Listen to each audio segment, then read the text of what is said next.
రావచ్చు రాకపోవచ్చు చెప్పలేము. అదంతా కాదు కానీ వీళ్ళు తప్పులు చేశారా ఒప్పులు చేశారా ప్రజలకు ఏం చేశారా అనే మాటల కంటే కూడా వీళ్ళొక అధికారంలో ఉండేటప్పటికి ఒక నాయకుడు అండ చూసుకొని ఒక ఉమ్మడి అండ చూసుకొని ఒక ఇంకేం చెప్పాలో రావట్లేదు నాకు. అటువంటి వాళ్ళ అండ చూసుకొని వీళ్ళకి రాజకీయంలో ఓనమాలు నేర్పినటువంటి తండ్రిని, వీళ్ళకి రాజకీయంలో అడుగులు వేపించినటువంటి గురువుని, వీళ్ళకి అసలు రాజకీయంలో ఎలా మెలగాలో ఎలా నలగాలో అన్ని కలిపి చెప్పినటువంటి టీచర్ని ఎన్ని మాటలు అన్నారో, ఎన్ని ఎత్తిపోతలు పోసారో, ఎటువంటి నోటు దురుసు మాటలు అన్నారో, ఎటువంటి నోటు వలగర మాటలు అన్నారో వాళ్ళకి తెలుసు. ఎందుకంటే మీకు రాజకీయం ఇష్టం లేదు, వెళ్ళిపోండి పక్కకి. రాజకీయం ఇష్టం ఒక నాయకుడి పక్కన ఉన్నట్టయితే అట్లాగే ఉండండి. అంటే పార్టీ మారినప్పుడల్లా ఎత్తిపోస్తారా? ఏముంది అంత అవసరం ఏముంది? అలా ఎత్తిపోసారు కనుకనే వీళ్ళు ఇటువంటి శిక్షలు అనేవి పడుతున్నాయి. ఇప్పుడు ఎవరు లోపలికి వెళ్తారా, ఎవరెవరికి లైఫ్లు పడతాయా, ఎవరెవరు బయటకు వస్తారా అనేది కూడా ఇక ముందు ఇదంతా ఎవరో చేస్తున్న పనులు కాదు, ఇప్పుడు పదవుల్లో ఉన్నటువంటి వాళ్ళు చేస్తున్న పని కాదు. ఆయన నారా లోకేష్ గారు పప్పు రెడ్ బుక్ ఏం తెలుసండి? ఎర్రి పువ్వు. ఈ ఎర్రి పువ్వుకి రెడ్ బుక్ ఏం రాస్తారండి? ఎర్రి పుష్పం. ఈ ఎర్రి పుష్పాలు కూడా రెడ్ బుక్లు పట్టుకొని తిరుగుతాయనే వీళ్ళు ఒకప్పుడు అన్ని మాటలని అన్ని పనులు చేసి ఇవాళ రెడ్ బుక్ లో ఏదో రాసుకుంటున్నారు.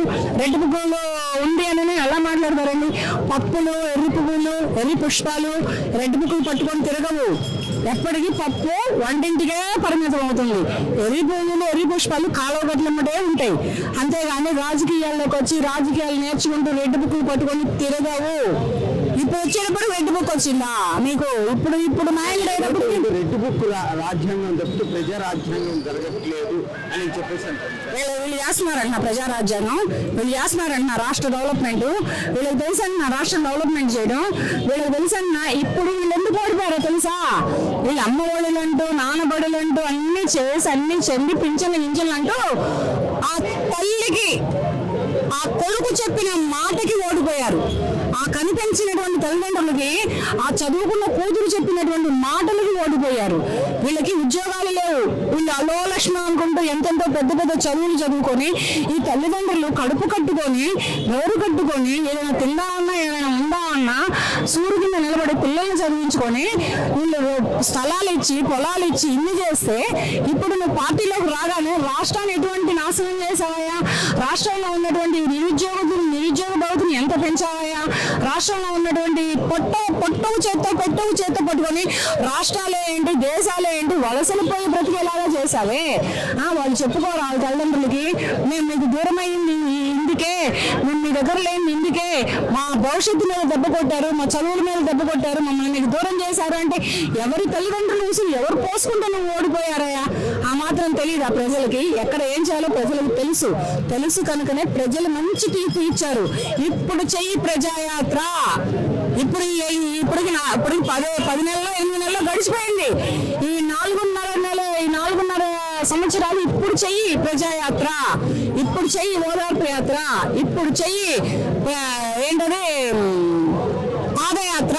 అప్పుడు తెలుస్తాయి నీకు ప్రజలు ఎటువంటి తీర్పునిస్తారో, ప్రజలు ఏం చెబుతారో, ప్రజల పిల్లలు ప్రజలకు ఏమి చెబితే నువ్వు ఓడిపోయావో అవన్నీ నీకు తెలుస్తాయి. రాష్ట్ర డెవలప్మెంట్ ఆపేసావు. ఫస్ట్ రాష్ట్రాన్ని నువ్వు ముక్కలు చేద్దామని చూసావు, తర్వాత రాష్ట్రంలో వలసలపై బ్రతికేలాగా చేసావు. చదువుకున్న యువతని, నిరుద్యోగ యువతని పెంచావు.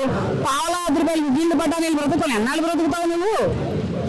ఆవుల గుడ్లు 10 రూపాయల బఠానీలు అమ్ముకుంటా ఎన్నాళ్ళు బ్రతుకుతావు? అది బ్రతుకేనా? ఆ బ్రతుకుకే నీకు సరైన సమాధానం చెప్పారు ప్రజలు.